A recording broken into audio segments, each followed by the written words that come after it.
Řekl si, že tě lidé vinili. Ano, že máš někoho, koho můžeš vinit, protože lidé chtěli, abychom pokračovali, když už to není dobré. Většina lidí si myslí, že Agnetu Feldskogovou zná. Nedělají to. Za velkolepostí, krásou a slávou se skrývá příběh, který roky pohřbila. Ocitla se děsivě blízko smrti. 2krát. Vyprávěla verzi o matčině smrti, která nebyla úplná pravda. A láska, která kdysi definovala její život, se pomalu proměnila v něco mnohem bolestivějšího, než kdokoliv očekával. Tohle není příběh, který lidé oslavují. Tohle je ten, který ona bojovala utajit. A jakmile ho uslyšíte, už ji nikdy neuvidíte stejnou. Dívka, která nikdy nechtěla být slavná. Před slávou, před skupinou ABBA, kamerami a křičícím davem se její tělo už propadalo strachu. Když se Agneta poprvé musela postavit před lidi, aby propagovala svou hudbu, třásly se jí nohy. Hlas měla slabý. Později to sama přiznala. Brala jsem prášky na nervy. Třásly se mi nohy a cítila jsem se hrozně hloupě. To se nestalo po letech tlaku a celosvětového úspěchu. To byl teprve začátek, když byla ještě teenagerka.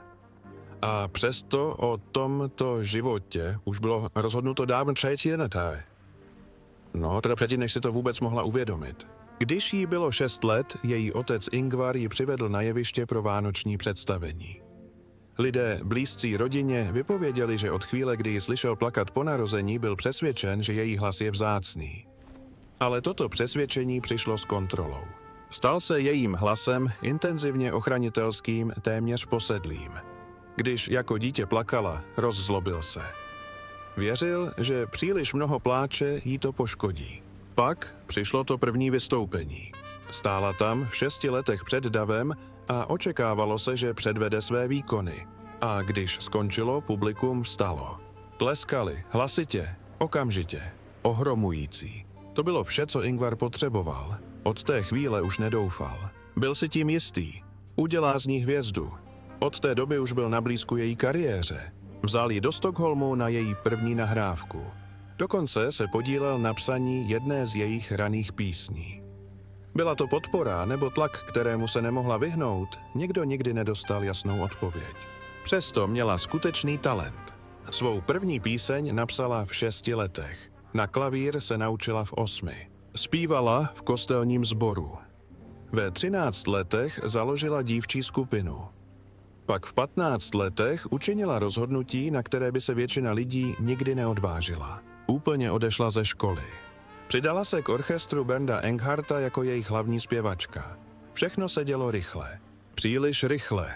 V 16 nebo 17 letech napsala Jak var so kär. Vzniklo to ze skutečného zlomeného srdce. Její první přítel ji podvedl a vztah ukončil. Ta píseň se v lednu 1968 dostala na první místo ve Švédsku. Ještě jí nebylo ani 18 a země znala její jméno. Pak přišlo Německo. Její nahrávací společnost ji tam poslala v roce 1968. Větší trh, větší příležitost. To byl slib. Místo toho se ocitla v něčem ujedině. A jsem na úplně jiném. Potkala Dietera Zimmermana, producenta. Byl starší, zavedený, měl vše pod kontrolou. Zapletli se, a pomalu se všechno kolem ní začalo měnit. Písně, které měla zpívat, jí připadaly divné. Nazývala je hroznými. Producenti se snažili změnit její hlas, zbavit ji syrových emocí, které ji odlišovaly, zjednodušit její prodejnost, snadnější ovládání. Představte si, že jste teenagerka v cizí zemi svázaná se starším mužem, obklopená lidmi, kteří vám říkají, že to, kým jste pro vás, není dost dobré. V určitém okamžiku se v ní něco zlomilo. Podívala se na to všechno a pomyslela si. Ne, tohle už nemůžu dělat. To bylo ono. Zrušila zasnoubení. Odešla z Německa, nechala celou situaci za sebou a vrátila se do Švédska. Byla hotová. Ale škoda nezmizí jen proto, že odejdete z místnosti. Ta nejistota v ní zůstala. I později uvnitř skupiny ABBA se cítila menší než ostatní. Její angličtina se zdála slabší. její sebevědomí křehké. Řekla to sama. Nejsem žádná tanečnice, ostatní rádi paří, já jsem ráda sama. Říkala si, že je venkovská hlupačka, ne někdo stvořený pro svět, ve kterém stála. A pak přišly fotoaparáty. Na vrcholu slávy se stala jednou z nejfotografovanějších žen v zemi, ale nenáviděla to. Jeden titulek v Austrálii její vystoupení zcela ignoroval a zaměřil se pouze na její tělo. Psalo se v něm, že její zadek byl zajímavější než celá show. Agnetina podprsenka je nudná show, odpověděla suchým vtipem. Nemají v Austrálii zadečky, lidé se smáli, ale v soukromí nesnášela, co to znamená. Byla pozorována, degradována a měněna v něco, k čemu se necítila být. Ale v soukromí nenáviděla, co to znamená. Být pozorována, degradována, měněna v něco, k čemu se necítila být. A ten pocit, ta tichá neustálá pochybnost nezmizela. Pronásledovala ji. A od té chvíle se to jen zhoršovalo. Krásné vězení. Co jí Abba doopravdy udělala? Zatímco svět sledoval, jak Abba zářila v jasných světlech, Agneta Feldskogová už žila s jakýmsi tichým strachem. Strach z lidí, kteří ji milovali. V rozhovorech se otevřeně vyjadřovala o podivných snech, které mívala na vrcholu svého úspěchu. Sny o tom, jak ji udusí její vlastní fanoušci. Davy se schlukují, ruce všude, čtej. Není schare dýchat. A když se probudila, ten strach nezmizel. Následoval ji na jeviště. Zvenčí vypadalo všechno dokonale. S Björnem Ulvaeusem se setkala v roce 1968. Zamilovali se do sebe přes hudbu. Vzali se 6. července 1971. Dokonce hrál na varhany na jejich vlastní svatbě. Měli 2 děti. Lindu v roce 1973. Christian v roce 1977. Pak přišla Abba, 2 páry, 4 hlasy. V roce 1974 vyhráli Eurovizi s písní Waterloo. Poté už to nešlo zastavit. Stali se globální silou. V jednu chvíli byli druhým největším exportním partnerem ve Švédsku po značce Volvo. Svět viděl třpytky flitry a nekonečnou radost. Ale pro ně to bylo jiné. Jako vězení něco takového. V jednu chvíli se svěřila s jedním okamžikem, který ji už nikdy neopustil. Právě dokončila vystoupení a nastoupila do auta v domnění, že je konečně v bezpečí. Pak se to stalo. Fanoušci se do toho vrhli. Nepomalu, neklidně. Obklíčili auto a začali mlátit do oken. Ruce, pěsti. Znovu a znovu. Byla v šoku. Řekla, že sklo už nepůsobilo pevně. Bylo křehké, jako by se mělo roztříštit a propadnout dovnitř, zařezat se do ní probodnoutí kůži ze všech stran. Seděla tam, jako v pasti, sledovala, jak se tváře tisknou blíž a slyšela, jak bušení sílí. Byla to láska, nebo něco úplně jiného přemýšlela. Právě tato hořká zkušenost zhoršovala její trému. V pozdějších letech působení ve skupině Abba nemohla chodit na pódium bez nějaké opory. Nakonec jsem se nemohla dostat na pódium bez whisky, řekla. A pak přišel okamžik, který všechno změnil.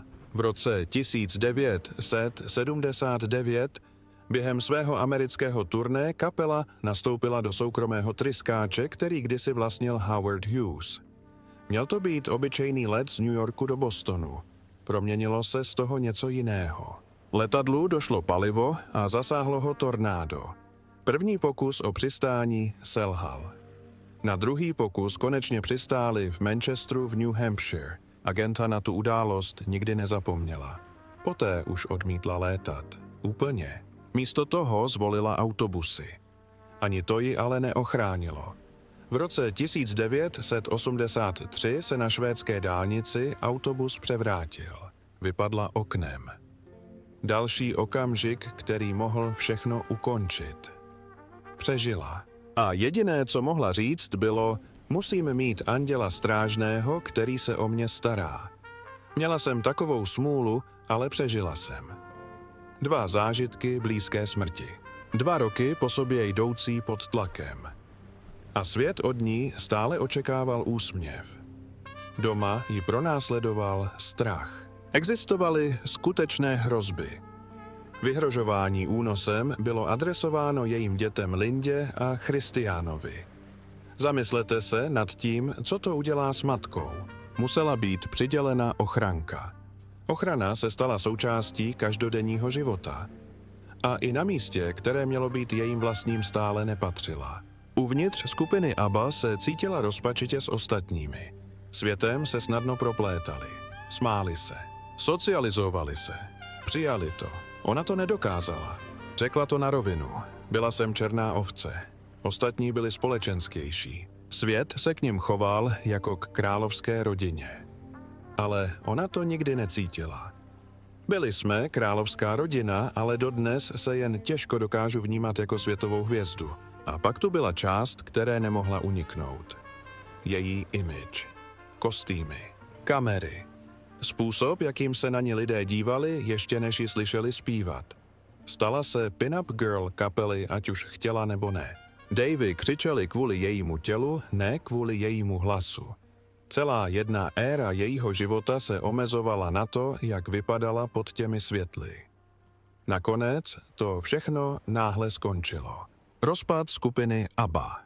Stalo se tak poté, co se trhliny mezi nimi rozšířily natolik, že se je nedalo skrýt. Její manželství s Björnem Ulvaeusem se rozpadlo. Napětí uvnitř skupiny se stupňovalo už roky.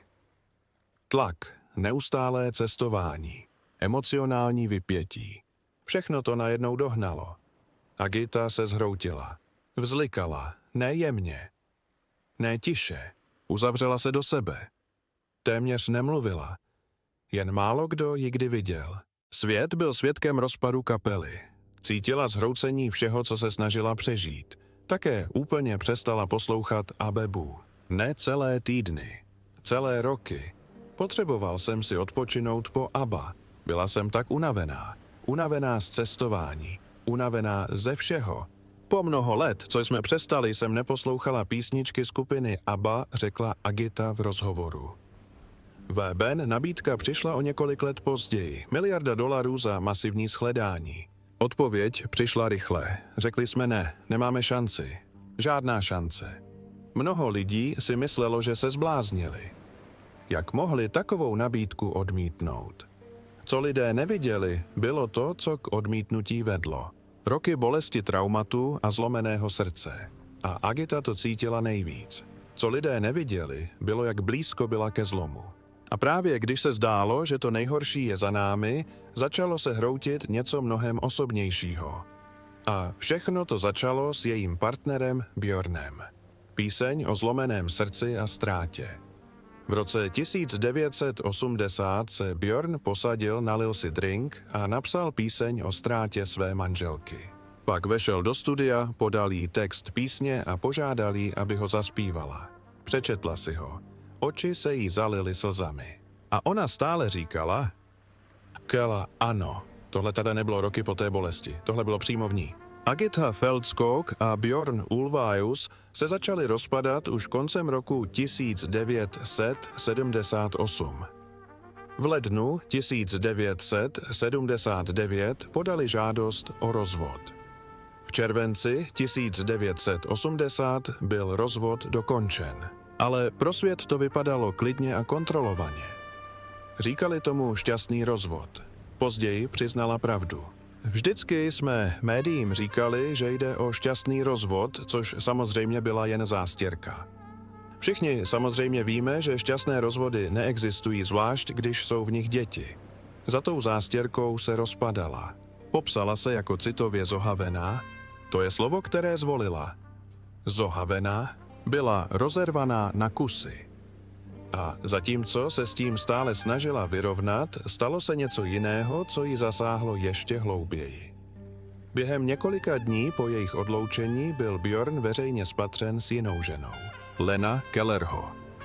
Vypadala nápadně podobně jako Amuko Agita. Měla stejný blond vlasy. Stejná přítomnost. Nebylo možné to nesrovnávat. Existují zprávy, že narazila na noviny, které o jejich vztahu psaly. Viděla fotky. Viděla, jak na ní upřeně upírá srovnání. Něco prasklo. Popadla papír a roztrhla ho. Ani jednou, ani zlehka. Vytrhla části, které zobrazovaly Lenu a roztrhala je na kousky. A jak čas plynul, ten vztah neslábl. Prohluboval se. Björn se s ní v roce 1981 oženil. Agita mezitím stále chodila na terapii. A teď se vraťte do toho studia. Björn napsal píseň ve spěchu. Později řekl, že měl vedle sebe láhev a text přišel asi za hodinu. Pracovní název byl Příběh mého života. Všichni se shodli na jedné věci. Musel to být její hlas, tak jí ho dal. Stála tam. Držela v rukou slova, která zrcadlila její vlastní život. Řádky, které se ráz na ráz protínaly. Příliš blízko a přesto přistoupila k mikrofonu. Jakou na vybranou cítila odmítnout odejít, nebo tam jen stát a nechat to slyšet celý svět. Rozhodla se zpívat. Jsem velmi emotivní člověk a opravdu jsem se do téhle písně snažila vložit své životní zkušenosti a pocity, zkrátka všechno. Takhle to vysvětlila. A je to slyšet. Každý řádek nese bolest. Každé slovo se zdá skutečné, protože to tak bylo. Ale jednu řádku musela nést sama. Řekni mi, líbá tě tak, jako jsem líbal já tebe, zamysli se nad tím. Zpívat tu řádku. Věděla, že už existuje jiná žena, která vypadá jako ona. Žena, kterou svět brzy přijme. A musela to podat, jako by to byla jen píseň. Hudební video bylo natočeno v červenci 1980. Pouhých 10 dní poté, co se rozvod stal oficiálním, Agneta neměla ani čas se zotavit. Po této těžké zkoušce se Agneta snažila něco znovu vybudovat. Naléhala na stabilitu v oblastech, které už byly komplikované. Psychiatr Håkan Lundbäck Selbrout, kterého si vzal na pomoc, aby zachránil její manželství, se stal součástí jejího života poté, co se zhroutilo. Bohužel ji ten vztah jen víc vyčerpával. Håkan ji zradil. Věděl až příliš mnoho o jejich chybách a tajemstvích. A časem je začal používat proti ní. Vztah nikdy oficiálně neskončil. Prostě jí po pozdním telefonátu popřál dobrou noc a tím to skončilo. Už nikdy jí nevezmal šanci. Pak se znovu objevila naděje. Zamilovala se do Larse Erika Eriksona, sportovce národní úrovně, který žil daleko od chaosu jejího světa. Tentokrát to bylo jiné. Řekla přátelům, že si ho chce vzít. Chtěla, aby byl součástí života jejich dětí. Chtěla něco opravdového. Ale nevydrželo to. Nezvládl pozornost, kterou dostávala. Všude, kam šli, mizel za její slávou. Stal se Agnetiným přítelem. Nic víc. Odešel během několika měsíců. Prostě tak. A tím to neskončilo. Vstoupila do dalšího vztahu s Dickem Hawkinsonem. Pak s Torbjörnem Brenderem, mužem, který byl pověřen její ochranou po výhrůžkách vůči jejím dětem. Co vám to říká, že hledala, natahovala se, snažila se znovu vybudovat něco stabilního v životě, který se jí neustále kymácel pod nohama. Ale pokaždé, když sáhla po něčem pevném, to jí sklouzlo. A pomalu, aniž by si toho kdokoliv skutečně všiml, začala mizet. Roky, kdy mizela. Agneta nezmizela dramatickým způsobem. Prostě přestala být.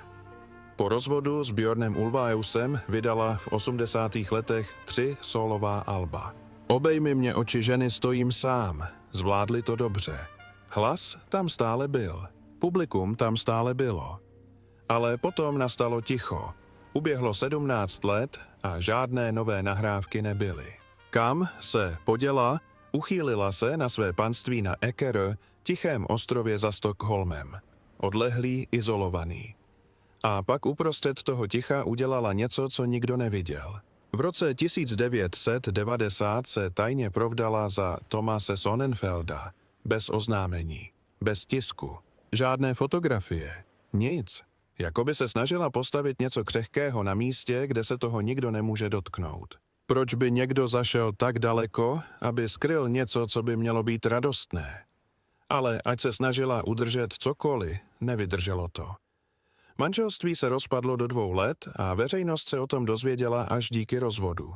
Ani jeden z nich nikdy nemluvil o tom, co se stalo. Co se dělo v tom domě, S, čím se potýkala.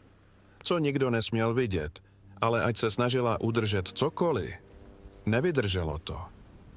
Manželství se rozpadlo do 2 let a veřejnost se o tom dozvěděla až díky rozvodu. Ani jeden z nich o tom, co se stalo, nikdy nemluvil. A to ticho jen zhoršovalo zvěsti. Někteří, kdo ji bedlivě sledovali, věřili, že to bylo ještě horší než to, co prožila její matka. Lidé, kteří tvrdili, že ji v té době viděli, říkali, že často nosila šátky, i když to nedávalo smysl, jako by něco skrývala modřiny skvrny, něco, co nechtěla, aby svět zpochybňoval.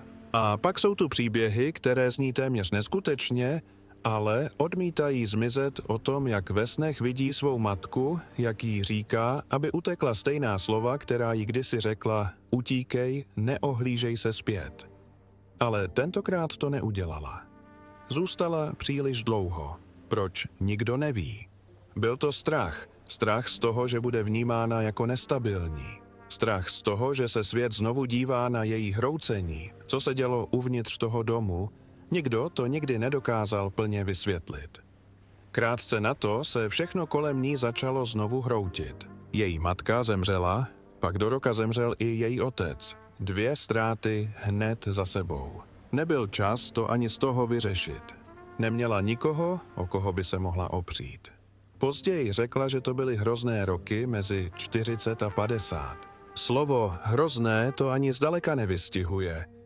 A pomalu se toho něco začalo zmocňovat.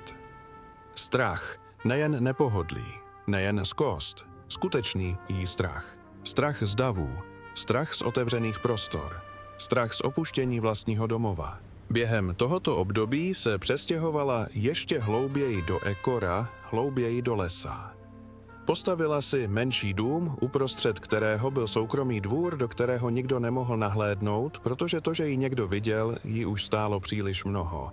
Tak plynuly roky. V roce 1996 vydala svou autobiografii s názvem S.I.M. Taková, jaká jsem, knihu, která vynechala tu nejtemnější pravdu, kterou v sobě nesla o tom, jak její matka skutečně zemřela. Ve stejném roce tiše vydala kompilaci s názvem My Love, My Life. No promotion, moje láska, můj život. Žádná propagace. Žádné vystoupení. Jen hudba. Posláno bez ní. Právě v tomto období se u ní pomalu začala projevovat deprese a nakonec se cítila natolik osamělá, že otevřela dveře muži. Pro následovateli, který na ně byl od dětství fixovaný. To, co následovalo, nebyl hororový příběh. Obsedantní stalkerka. 24. Prosince 1999 se Agnetě před očima probleskl celý život. Byla uvnitř svého domu. Brány byly zamčené. Dveře byly zajištěné. Okna byla zavřená. Všechno bylo na svém místě. A přesto se někdo dostal dovnitř. Jeden muž. Gert van der Graaf. Zahlédla stín, který se pohyboval za oknem. Pohyboval se rychle. Příliš rychle. Pak se otočil. Podíval se přímo na ní. A v tu chvíli to vypadalo, jako by se usmál. Nebylo to normální. Nebylo to vřelé. Něco divného. Jako by se jí posmíval. Říkal jí, že je hloupá, když si myslí, že se ho zbaví. Agneta zděsila strach. Okamžitě zavolala policii. Znovu se vloupal. Viděl jsem ho. Nezbláznil jsem se. Viděl jsem ho. Křičela. Ten okamžik se budoval roky. Gert van der Graaf ji poprvé spatřil v roce 1974 během Eurovize. Bylo mu 8 let. Sledoval, jak hraje Waterloo a něco se mu vrylo do paměti. Později to sám řekl. Od té chvíle věřil, že je pro něj stvořená. Nevyrostl z toho, co cítil. Postavil si kolem toho svůj život. Naučil se švédsky, aby jí rozuměl. Šetřil peníze. Opustil Nizozemsko a přestěhoval se do Švédska. Studoval její rutiny. Její svět. Místa, kterými se pohybovala. O několik let později našel způsob, jak se k ní dostat. Gert van der Graaf ležel v nemocnici po nehodě, když jí napsal. Psal jako někdo, kdo její život sledoval celé roky. Studovala ho. Sledovala ho. Dopis jí dorazil v tu nejnevhodnější dobu. Byla sama. Zničená. Odříznutá od světa, ve kterém kdysi žila.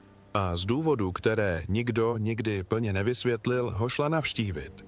Pro ní to mohlo vypadat jako laskavost. Pro něj to ale znamenalo všechno. Potvrdilo to, čemu věřil od dětství. Že se k ní dostane. Že může být součástí jejího života. A od té chvíle ji nepustil. Byl o 16 let mladší než ona, ale choval se nad rámec svého věku. Dával jí znovu pocit, že je vidět a žádaná. Brita Ohlmanová to téměř okamžitě pochopila. Strávila roky blízko Agnety. Pracovala pro ní. Chápala, jak přemýšlí. Jak se s tím vyrovnává. Kde je nejzranitelnější. A tohle jí nepřipadalo správné. Jasně jí varovala. Tohle byla posedlost. Tohle neskončilo dobře. Ale Agneta mu stejně dovolila zůstat. Netrvalo dlouho a situace se obrátila. Gert van der Graaf vystoupil v nizozemské televizi a všechno odhalil. Tvrdil, že spolu měli intimní vztah téměř 100krát. Jako důkaz ukázal malý zápisník plný Agnetiných ručně psaných vzkazů. Mluvil o tom, jako by to byla pohádka. Pro ní to bylo jako znásilnění. Něco soukromého bylo odebráno a proměněno v podívanou. Věděla, že už nemůže pokračovat. Řekla mu tedy, že potřebují prostor. Ale pro ní už to bylo za ní. Pro něj to tak nebylo. Tehdy začaly chodit dopisy. Ani jeden. Ne občas. Každý den. V roce 1999 dosáhla svého limitu. Napsala mu nezdvořile, neopatrně. Gerto, chci být sama. Pro nás dva už není žádná naděje. Nechci žádné další dopisy. Nic jiného. To byla ta věta. To byl okamžik, kdy to mělo skončit. Ale on to ignoroval. Začal ji pronásledovat. Nakonec se na Štědrý den vloupal do jejího domu. A takhle skončil v jejím domě. Dorazila policie a odvedla ho.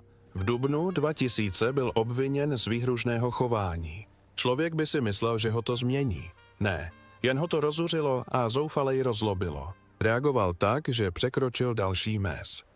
Vzal její soukromý dopis, ten, ve kterém ho prosila, aby ji nechal na pokoji, a předal ho novinám. Byl otisknut. Její slova byla odhalena bez jejího souhlasu. Byl odsouzen. Byl vydán soudní zákaz styku. Dokonce byl deportován. To ale Agnetinu noční můru neskončilo. V roce 2003 se vrátil. Znovu byl zatčen a nakonec mu byl vykázán vstup do Švédska. Když zákaz v roce 2005 vypršel, vrátil se znovu. Byl spatřen poblíž jejího domu. Utekl, když ho policie spatřila. A přesto se stále vracel. Nepřestal. Ne po celé roky. Ani po tom všem.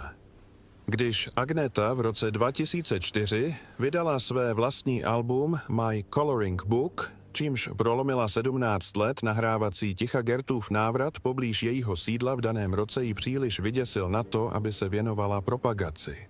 Přímým důsledkem toho bylo, že album nedosáhlo požadovaného výkonu. Její pronásledovatel sabotoval její návrat k hudbě. A jeden po druhém lidé kolem ní odcházeli. Brita Ullmanová ukončila jejich přátelství. Varovala ji, ale Agneta nikdy neposlouchala.